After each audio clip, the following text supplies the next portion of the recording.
Olá, 5 de setembro de 2025. Lars, como é o nosso comentário da semana? O que foi notícia? Hoje, bem rapidinho, hein? Vamos falar sobre produção industrial. Então, matéria da Infomone aqui, dizendo para nós que a produção industrial no Brasil caiu 0,2% em julho. Foi o quarto mês seguido sem crescer. Comparado com o mesmo mês do ano anterior, subiu 0,2%. Tá, vamos comparar ali que caiu de um mês para o outro 0,2, mas comparando com o ano passado 0,2. Ou seja, está muito dentro de uma estabilidade. Com esse resultado, a produção industrial se encontra 1,7% acima do patamar pré-pandemia. Olha como é importante a gente fazer uma avaliação dos números de vários ângulos. A produção industrial caiu, isso é ruim. Comparado com o ano passado, subiu 0,2, está meio empatado. Comparado com 2020, antes da pandemia, 1,7. Tá, então não está tão ruim, está até bem equilibrado com o que tinha antes da pandemia. O ruim é que, de qualquer forma, nós estamos falando em 5 anos de atraso, já parado na linha do tempo. Já está parado há muitos anos e os últimos 5 anos também não houve evolução. Ainda está 15% abaixo do nível recorde, que foi em maio de 2011.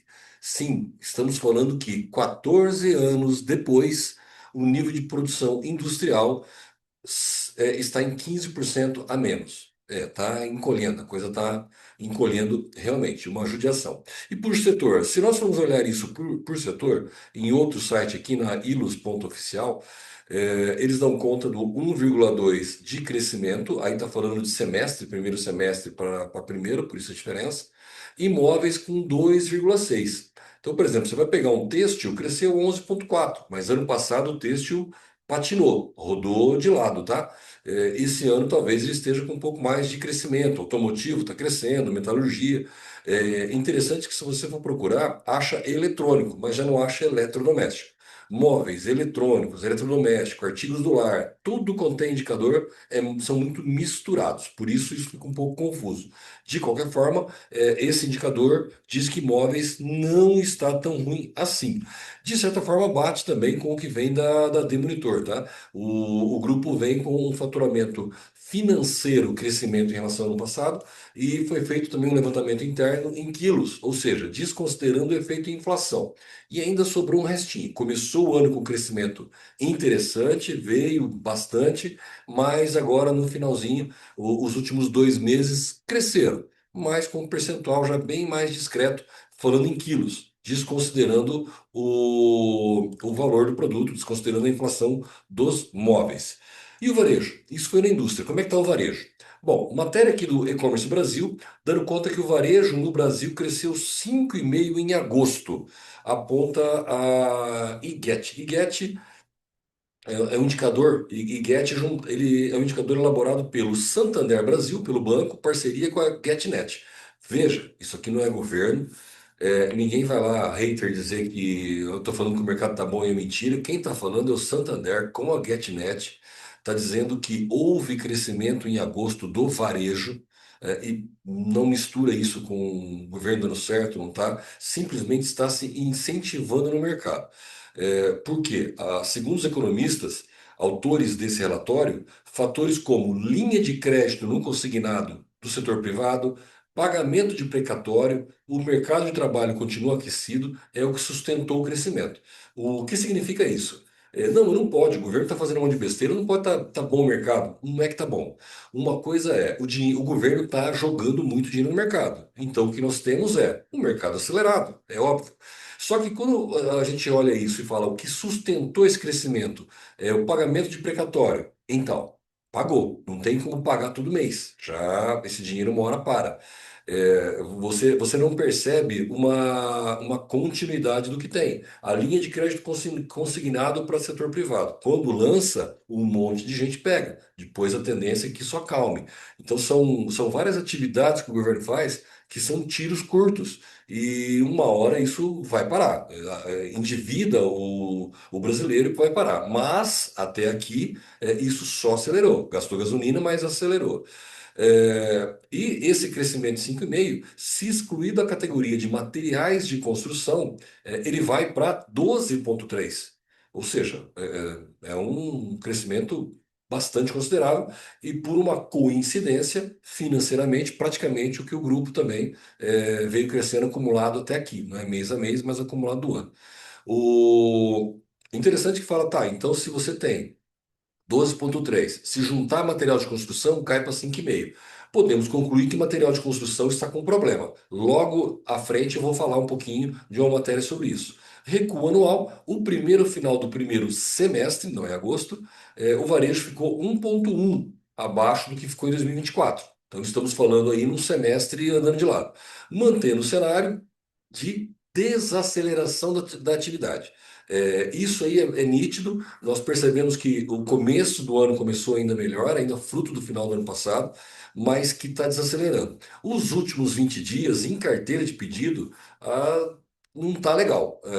Ainda há uma carteira alta, mas aquelas empresas que trabalham, por exemplo, indústrias que trabalham mais ligadas a e-commerce e com isso a carteira de pedido é mais sensível, caiu o pedido já fatura na hora, elas tendem a sentir um pouquinho mais. Então há um pouquinho mais de reclamação. Então no varejo não está legal, não. Os últimos 20 dias não foi muito bom. E reforçando uma informação que eu já passei várias vezes, você que me acompanha, compartilha esse vídeo, viu? Se inscreve no canal, aquela coiseira toda. Faça os seus comentários também, o que você concorda, o que você não concorda. Mas mais uma informação que acaba juntando com o que nós vimos várias vezes. Este material é do site E-Commerce Brasil, obviamente um site que puxaria informações para o e-commerce, tá? Mostrando como o e-commerce está bom.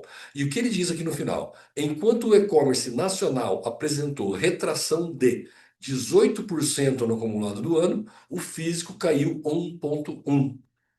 Pois é, novamente, mais uma vez, vem resultado. Se vier um resultado positivo, o do físico melhor que o e-commerce. Se vem negativo, o do físico melhor do que o e-commerce. Gente, isso não é desse mês, não é desse semestre, não é desse ano. Isso já vem há mais de 2 anos. Então, aquele domínio do e-commerce sobre o varejo físico, não. Vão trabalhar os dois juntos, os pontos de venda vão trabalhar juntos, mas esse domínio, ao menos nos números de faturamento, quando você pega a Stone Cartões, pegou aqui o Get, que junta Santander com GetNet, não diz que esse varejo, o e-commerce, esteja mordendo fatia do físico. Todos apontam o inverso. Vamos olhar para o mercado de imóveis, então, já que falou lá, como é que andam os preços por lá? Será que está igual o móveis, com alta, essa coisa toda? Mesmo com inflação moderada e juro elevado, o mercado imobiliário brasileiro registrou alta de 0,5 nos preços de venda de imóveis em agosto. Sim, não é só móveis, não. E isso acaba refletindo aqui embaixo em 4,4 no ano, mais do que o IPCA, óbvio, o índice do governo é sempre um índice que puxa para baixo, e na realidade subiu 4,4 os imóveis. Imóveis, se for colocar ali o período, considerar, subiu até um pouquinho mais, tá? É uma inflação, isso é normal. Por isso que o salário mínimo sobe, por isso que há reajuste de salário. Tudo vai subindo. O problema é quando ele sobe tudo muito rápido. Igual aconteceu no período que subiu 10% no ano. Isso é perigoso. Aí não dá tempo do salário alcançar. Esse aí de 4, 3%, até que não judia tanto. É ruim, mas de certa forma dá para alcançar. Só que, se nós estamos falando que o mercado imobiliário cresceu menos, você viu lá, se ele entrar, ele vai refletir menos. Se nós formos falar de mercado imobiliário, a- a- os números dele perante o mercado como um todo acaba dando diferença, então nós podemos concluir que as empresas estão tendo inflação, podemos concluir que para o ramo está muito ruim. Eu sempre comento sobre nunca é igual para todo mundo, sempre há uma diferença. O resultado da tua empresa não é o de todos, o do teu ramo não é igual para todos, cada empresa tem a tua fase, cada um tem o teu momento. Só que quando a gente olha para as margens, para os resultados das empresas, esse site aqui fala que o setor imobiliário cresceu em receita e lucros no segundo trimestre. Perceba que há diferença. Uma coisa é semestre, outro trimestre, mas o segundo trimestre cresceu. Com isso, as construtoras listadas na B3, as grandes construtoras, aquelas que estão no mercado de ações, registrou 15 bilhões de vendas só no segundo trimestre e lucro recorde. Uma empresa? Não é não. Eu abusei aqui, pedi para o Copilot me ajudar, pegou a matéria e ele montou esse quadrinho. Muito legal, gente. Funciona mesmo. Só não sei se bate. E ó, as empresas que ele listou aqui seis empresas que estão nessa matéria, falando sobre faturamentos de vendas, são realmente muito grandes, empresas de 500 milhões a 4 bilhões, com receitas aqui realmente muito altas. E olha que judiação a margem líquida. 19,8, 17,2, 30%. Eu não sei onde é que pode ter uma margem líquida dessa. Para quem está no mercado de imóveis, dói. Vou até pular essa matéria porque não é possível. Deve ter coisa errada nisso. Se você souber o que está errado, você me conta. E essa semana falou-se sobre PIB, cresceu. Isso é bom, é ruim, acumulado. Politicamente a gente ouve dos dois lados, tá? Não existe um lado certo ou errado, mas eu queria fazer uma avaliação um pouco melhor. Então, nessa matéria, ela fala que o Brasil se mantém como a 10ª maior economia no mundo. Caso você não saiba bem o que é esse PIB, imagina que tudo que é produzido no Brasil é somado, quanto é que vale. É mais ou menos de uma forma meio grotesca, quanto que o Brasil vale. E o que é crescer o PIB? Ano que vem ele está crescendo mais? Ele vale mais? Ele está crescendo. Se estiver valendo menos, é menos. É uma conta meio boba, como se você pegasse seus amigos e fosse comparar o salário, quanto é que cada um ganha, ou quanto é que custa o carro de cada um, ou a casa de cada um. E no ano que vem junta todo mundo de novo e fala assim: bom, agora o meu patrimônio subiu mais, e o teu? É isso que os países fazem. Fazem essa conta do PIB, a conta da economia, e comparam um com o outro. Então, se você está crescendo mais, o teu país, de certa forma, está dando mais lucro. E como é que está isso comparado? Bom, o PIB, o valor Brasil, continua como 10º maior país do mundo. Quando a gente fala que o Brasil é irrelevante, é um PIBzinho, que os outros países, Estados Unidos, Europa, nem ligam para a gente porque nós somos um nada, não é bem assim, tá?